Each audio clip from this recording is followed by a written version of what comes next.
तर एकीकडे रेल्वे वाहतूक पूर्ववत करण्याचा प्रयत्न सुरू असला तरी कुर्ल्यामध्ये ट्रॅकवर पाणी अजूनही कायम आहे। ओएसिस फर्टिलिटीच्या तज्ञांनी आयव्हीएफ उपचार पद्धतीद्वारे 1 लाखांहून अधिक जोडप्यांना मातृत्व प्राप्तीचा आनंद दिला आहे। मोफत अपॉइंटमेंट बुक करण्यासाठी आजच संपर्क साधा। कुर्ल्यामध्ये लोकलची वाहतूक रुळांवरच्या पाण्यातून सुरू आहे, त्यामुळे मध्य रेल्वेच्या वाहतुकीला पुन्हा एकदा मोठा फटका बसताना दिसतोय। कुर्ल्यामध्ये लोकल ट्रॅकवरती पाणी साचलेलं आहे। अमेय राणे आपले प्रतिनिधी सध्या आपल्या सोबत आहेत। अमेय, कुर्ला स्थानकातली काय परिस्थिती आहे? प्रज्ञा, गेल्या अर्ध्या पाऊण तासापासून पावसानं विश्रांती घेतली, त्यामुळे पाऊस नाहीये, त्यामुळे मोठ्या प्रमाणात पाणी कुठे भरत नाहीये, परंतु जे सकाळपासून भरलेलं पाणी होतं ते मात्र अजूनही अनेक ठिकाणी कायम आहे। आपण ही सध्या दृश्य पाहतोय ती हार्बर लाईनचा जो कुर्ल्याकडे जाणारा ट्रॅक आहे त्याची ही दृश्य आहेत। सीएसटीहून पनवेलकडे जाणाऱ्या 2 गाड्या काही वेळापूर्वी हळूहळू याच पूर्ण ट्रॅक पाण्याखाली बुडालेले असताना ही मोठी रिस्क घेऊन इकडनं क्रॉस झाल्या आहेत, परंतु पनवेलहून सीएसटीकडे जाणारी वाहतूक अजूनही पूर्णपणे ठप्प आहे। चेंबूर टिळकनगरच्या पुढे गाड्या जात नाहीयेत, कारण की हा जो मुख्य परिसर आहे कुर्ला स्थानकाकडे जाणारा, तिथं आपण बघू शकतोय की पाणी मोठ्या प्रमाणात आहे। ट्रॅकवरनं जाणारी लोक आपण बघू शकतोय जी टिळकनगरहून कसंबसं कुर्ला स्टेशन गाठण्याचा प्रयत्न करतायत, जेणेकरून ते हार्बर लाईन पकडून सीएसटीच्या दिशेनं जाऊ शकतील, परंतु हे अतिशय धोकादायक ठरू शकतं, कारण की पाणी काही ठिकाणी गुडघ्यापर्यंत आहे आपण बघू शकतो आसपासच्या परिसरात।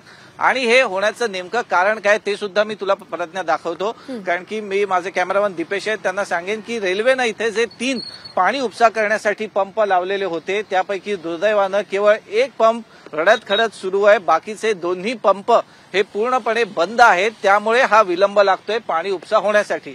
मधला केवळ 1 पंप आहे, परंतु 1 पंप किती पाणी उपसणार हा सुद्धा प्रश्न आहे।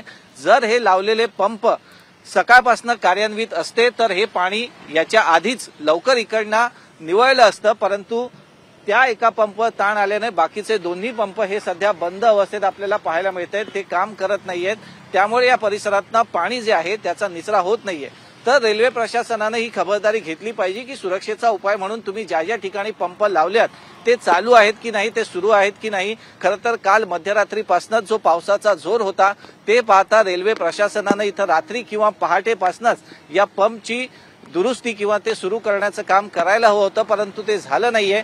त्यामुळे गेल्या तासाभरापासून पाऊस जरी कमी असला तरी पाणी त्या प्रमाणात कमी होत नाहीये, जेणेकरून जी हार्बर लाईन आहे ती पूर्णपणे ठप्प आहे।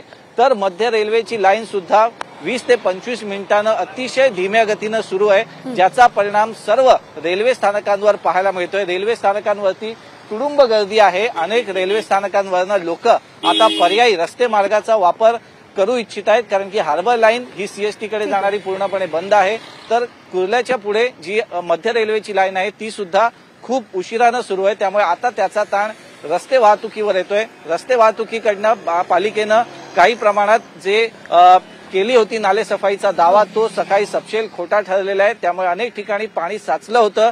आता पावसाचा जोर कमी झालाय म्हणून ते पाणी नालेसफाईचे दावे दरवर्षी केले जातात, 96% नालेसफाई, 98% नालेसफाई, पण ते दावे किती खोटे ठरतात, ते किती खोटे आहेत हे या पावसानं आपल्याला दाखवून दिलंय। कारण का रस्ते वाहतूक असेल, रेल्वे वाहतूक असेल, ही सगळी विस्कळीत झालेली आहे आणि याला कारण आहे रुळांवरती रस्त्यांवरती साचलेलं पाणी। अमेय, धन्यवाद दिलेल्या माहितीसाठी।